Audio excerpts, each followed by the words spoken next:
Hello student, पिछली video में मैंने लिंकिंग वर्ब के बारे में बताया था। आज भी मैं जो है हेल्पिंग वर्ब के बारे में बता रहा हूँ, लेकिन वीडियो को आखिरी तक एंड तक ज़रूर देखा करिए और चैनल को ज़रूर सब्सक्राइब करिए ताकि जो भी वीडियो मैं पोस्ट करूँ जल्दी ही तुमको मिले। हेल्पिंग वर्ब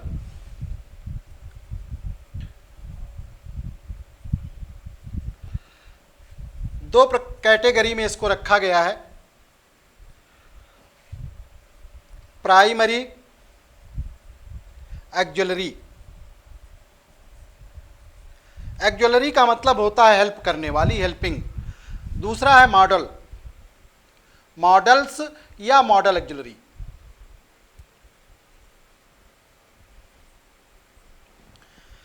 तो मैं आज प्राइमरी एक्जुलरी के बारे में बताने जा रहा हूं। सबसे पहला काम तो मैं सेंटेंस इसमें लिखता हूं, उसको देखिए। ही इज अ टीचर,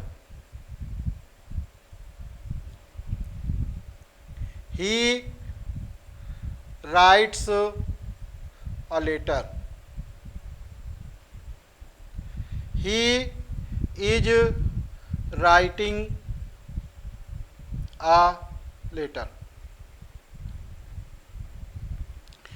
इसमें पहले वाले सेंटेंस में बी वाली क्रिया तो आई है, लेकिन इसमें कोई मुख्य क्रिया नहीं है। तो ये सब्जेक्ट और ये कॉम्प्लीमेंट को जोड़ने का काम करती है। तो ये एक ऑर्डिनरी वर्ब, लिंकिंग वर्ब के रूप में काम करती है। दूसरे वाले सेंटेंस में देखिए कि ये लिंकिंग वर्ब था, इसमें ये मेन वर्ब है, सीधा मुख्य क्रिया का काम करती है। He writes a letter. तीसरे वाले सेंटेंस में देखिए, यहां पर ये मेन वर्ब है और ये हेल्पिंग वर्ब है। मेन वर्ब जब आएगी तो उसकी सहायता करने वाली हमें कोई एक हेल्पिंग वर्ब चाहिए। जब मेन वर्ब की ही जो सहायता करती है उसी को हम हेल्पिंग वर्ब कहते हैं। तो यहां पर ये हेल्पिंग वर्ब है, ये मेन वर्ब है। अब प्रश्न ये उठता है कि प्राइमरी एक्जुलरी का काम क्या है। पहला नंबर है टेंस, टेंस का निर्धारण करना,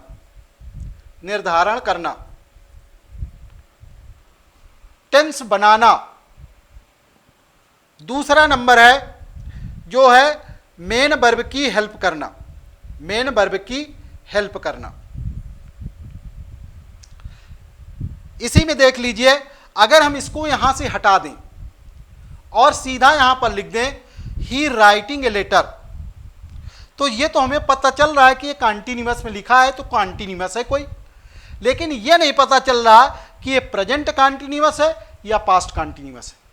तो जब हम यहां पर इज लिख दिया हमने सब्जेक्ट के अनुसार, तो ये इसकी हेल्प करने लगी और हमें ये पता चल गया कि ये प्रेजेंट में है। और फिर आगे ये कॉन्टिन्यूअस वाली वर्ब लिखा है तो प्रेजेंट कॉन्टिन्यूअस हो गया।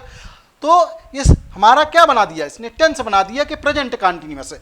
अगर हम यहां पर इज ना लिख करके यहां पर क्या लिख दें, वाज, तो ये किस में बन गया, पास्ट कॉन्टिन्यूअस। तो ये देखा कि जो लिंकिंग प्राइमरी जो एक्जुलरी है वो किसका काम करती है, जो मेन वर्ब है उसकी सहायता करती है और सहायता करने के साथ साथ में उसका टेंस का निर्धारण करती है, टेंस का रूप देती है। तो मैं इसी के बारे में बताने जा रहा हूं, प्राइमरी एक्जुलरी के बारे में विस्तृत रूप से।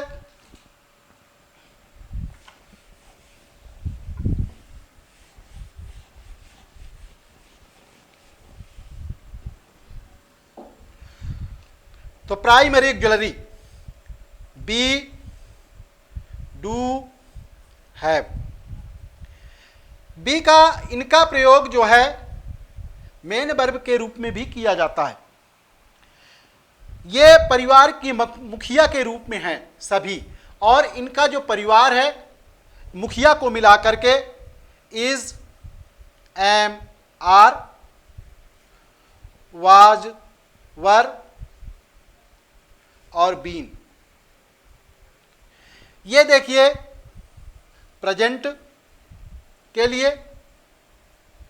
ये पास्ट के लिए और ये पास्ट पार्टिसिपल के लिए अर्थात वर्ब थर्ड फॉर्म में।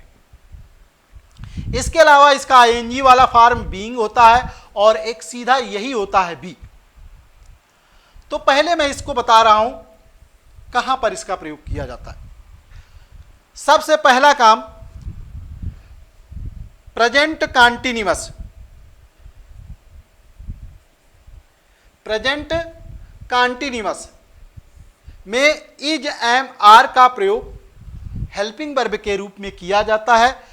जैसे they are playing, I am writing. तो ये यहां पर मेन वर्ब है, कॉन्टिन्यूअस में है। तो ये यहां पर जो लिखी है ये हेल्पिंग कर रही है किसकी, इस मेन वर्ब की। इस मेन वर्ब की ये क्या कर रही है, हेल्प कर रही है। तो ये यहां पर किस में प्रयोग की गई, कॉन्टिन्यूअस में। अब पास्ट कॉन्टिन्यूअस में भी किया जाता है इनका प्रयोग। अगर यहां पर पास्ट वाली हम ये रख दें, जैसे दे वर, तो यहां पर वर आ जाएगा, तो दे वर प्लेइंग। अब यहां पर आई वाज राइटिंग, तो ये पास्ट कॉन्टिन्यूअस में पहुंच जाएगा। तो इसको हमने देखा कि इज एम आर का प्रयोग प्रेजेंट कॉन्टिन्यूअस में और पास्ट कॉन्टिन्यूअस में वाज वेयर का प्रयोग हेल्पिंग वर्ब के रूप में किया जाता है। इसके अलावा जो प्रेजेंट इंडेफिनिट की एक्टिव वॉइस होती है, एक्टिव वॉइस से जब हम पैसिव वॉइस बनाते हैं तब इनका प्रयोग किया जाता है। जैसे ही राइट्स अ लेटर, जब हम इसको पैसिव वॉइस बनाएंगे तो a letter is written by him, ये बन गया। तो इस तरह से ये मेन वर्ब और ये हेल्पिंग वर्ब करने वाली आ गई।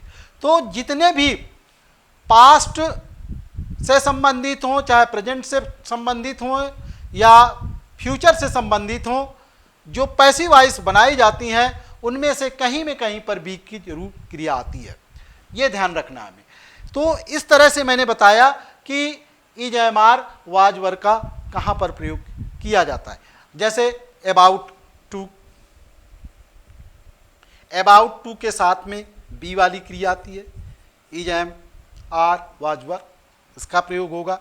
इसके अलावा जो है इट, इट के साथ में क्या आता है, इट के साथ में आएगा इज या वास, क्योंकि इट हमेशा सिंगुलर लेता है, प्लूरल नहीं लेगा। तो इट के साथ में इज आएगा या वाज आएगा। देयर के साथ में, देयर के साथ में इज आर वाज और वर कोई भी आ सकता है, क्योंकि देयर सिंगुलर और प्लूरल दोनों लेता है, लेकिन इट हमेशा सिंगुलर लेता है। इट और देयर का जो मैं वीडियो पहले बना चुका हूं, उसको पढ़ करके उसको देख सकते हो, उसमें देख करके समझ सकते हो कि इट का प्रयोग कहाँ पर होता है, देयर का प्रयोग उसके साथ में कैसी वर्ब प्रयोग की जाती है। तो ये मैंने किसके बारे में बताया। अब ये मैं बता रहा हूं बी का जो मुख्य क्रिया के रूप में कैसे प्रयोग किया जाता है। जैसे have you ever been to Mumbai, ये प्रेजेंट परफेक्ट का सेंटेंस है और ये वर्ब का थर्ड फॉर्म है बी का। यहां पर ये देखिए मेन वर्ब के रूप में प्रयोग है। क्या तुम कभी, क्या आप कभी मुंबई गए हो। तो यहां पर देखिए गए हो का अर्थ निकला, ये होना से संबंधित है, अर्थात ये पास्ट पार्टिसिपल लिखा है, तो ये वर्ब की थर्ड फॉर्म के रूप में बी का प्रयोग होता है। इस तरह से देखिए कि मुख्य क्रिया के रूप में भी इसका प्रयोग किया गया। अगला नंबर आता है डू।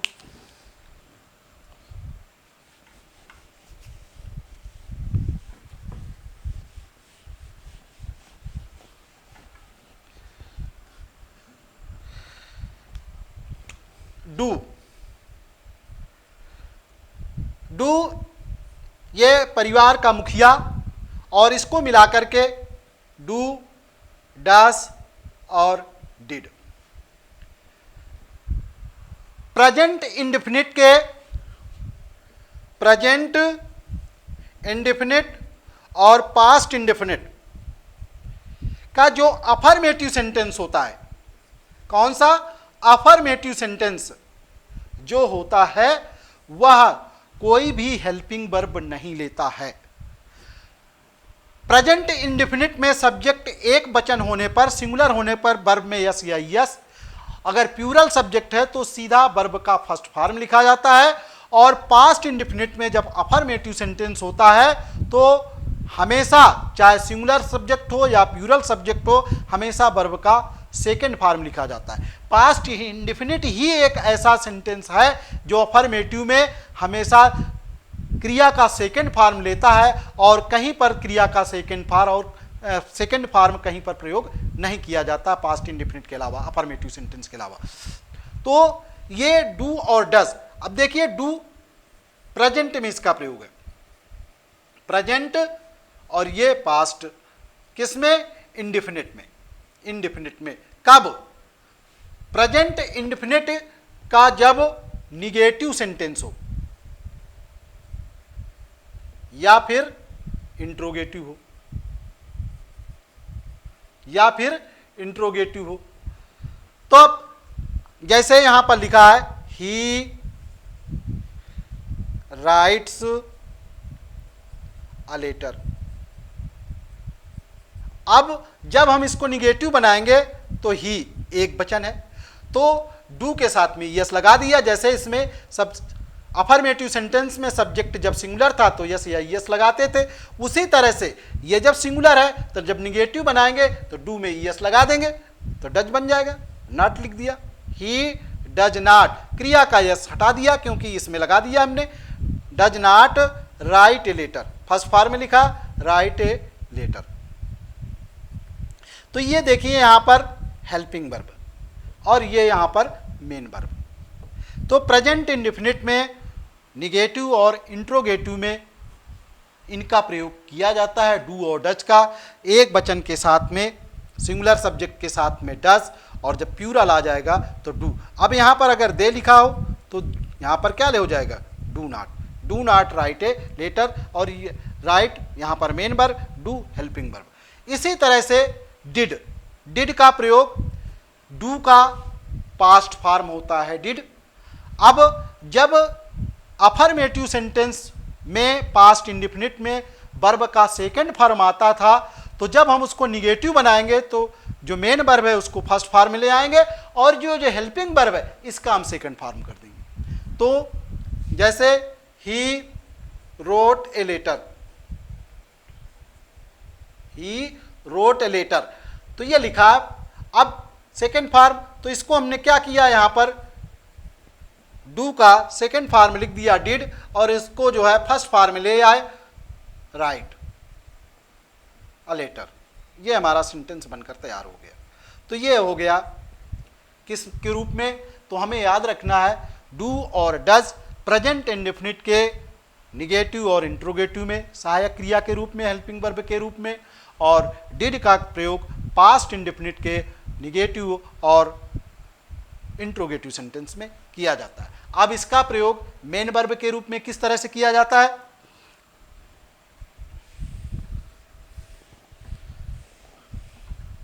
मेन वर्ब में कैसे इसका किया जाता है? मेन वर्ब में करने के लिए इसका, जैसे ही डज हिज वर्क। अब यहां पर मुख्य क्रिया के मेन वर्ब है। अब यहां पर कोई हेल्पिंग वर्ब नहीं। डू का मतलब करना भी होता है, जो एक मेन वर्ब है।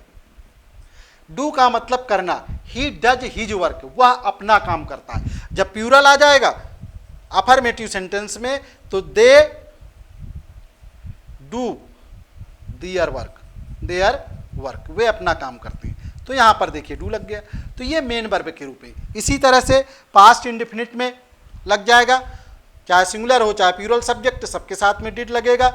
They did their work yesterday, ये बन गया सेंटेंस। तो ये मेन वर्ब है। मेन वर्ब के रूप में इनका प्रयोग किया गया है। अब इसका प्रयोग अगर हम जोड़ देते हैं, एम्फेसिस वाला आ जाता है, तब इसका प्रयोग एक हेल्पिंग वर्ब के रूप में प्रयोग किया जाता है, क्योंकि वो उसकी सहायता करता है, उस पर क्रिया पर ज़्यादा जोर देने के लिए किया जाता है। जैसे वह पढ़ता तो है, तो he does read the book, वह किताब पढ़ता तो है। तो यहाँ पर डज, इस वर्ब पर ज़्यादा जोर देने के लिए, जो मेन वर्ब है उस पर ज़्यादा जोर देने के लिए इसका प्रयोग किया गया, जो एक हेल्पिंग वर्ब के रूप में इसका मान लेते हैं, लेकिन इस वर्ब पर इसका ज़्यादा जोर है कि वो पढ़ता तो है। इसी तरह से पास्ट में डिड का प्रयोग हो जाएगा, वो पढ़ता तो था। जब हम इंपरेटिव सेंटेंस बनाते हैं तो उसमें डू नॉट लगा लेते हैं। तो डू नॉट क्या करता है, सेंटेंस को एज ए वर्ब की हेल्प करता है, क्योंकि डू लग जाता है। और जब इंपरेटिव सेंटेंस आता है तो उसमें भी हम जो मुख्य क्रिया आती है उस पर जोर देने के लिए, जैसे कृपया जरूर आइए, कृपया यहां जरूर आइए, तो please do come here, do come here. तो एम्फेसिस, यहां वर्ब पर जोर ज्यादा देने के लिए हमने इसका प्रयोग किया, जरूर, please do come here, please कृपया जरूर यहां पर आइए। तो इस वर्ब में ज्यादा जोर देने के लिए इसका प्रयोग किया गया, जो एक हम हेल्पिंग वर्ब के रूप में इसको मान लेते हैं। तो इस तरह से मैंने इसको बताया, डू वाली क्रिया जो मेन वर्ब में कैसे प्रयोग की जाती है, और हेल्पिंग वर्ब के रूप में, ऑक्सिलरी के रूप में, मॉडल प्राइमरी ऑक्सिलरी के रूप में कैसे प्रयोग की जाती है। अगला नंबर आता है हैव।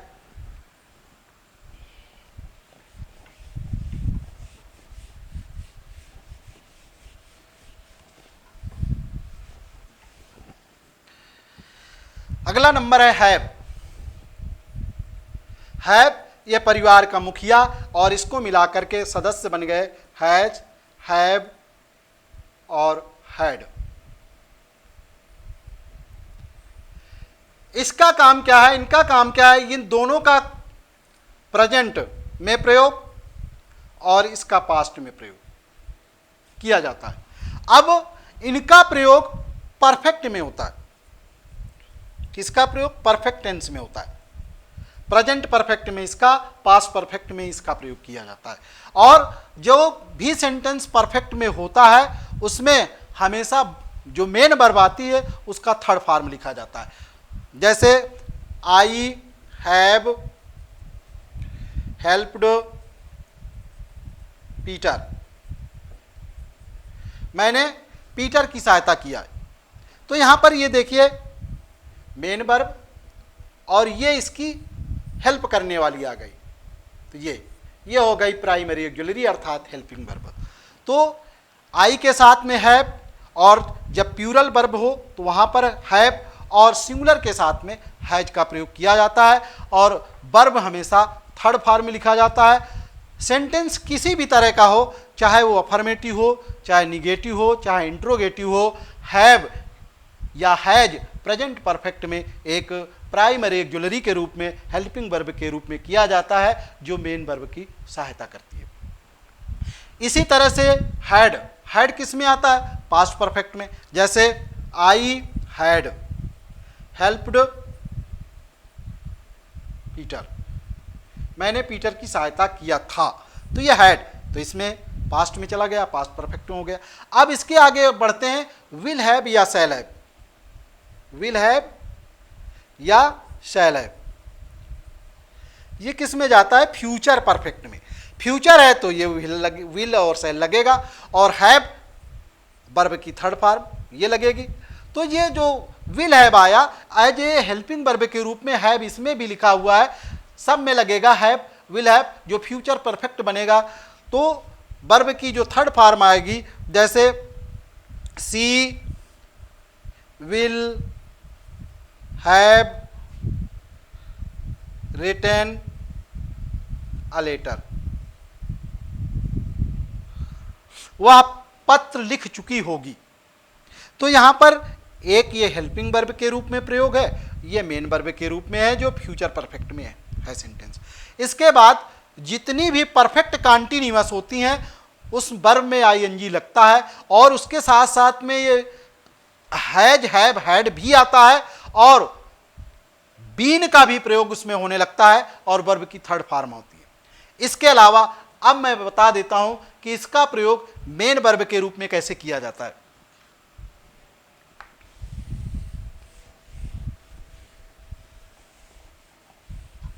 मेन वर्ब में कैसे किया जाता है, जैसे she is having her lunch,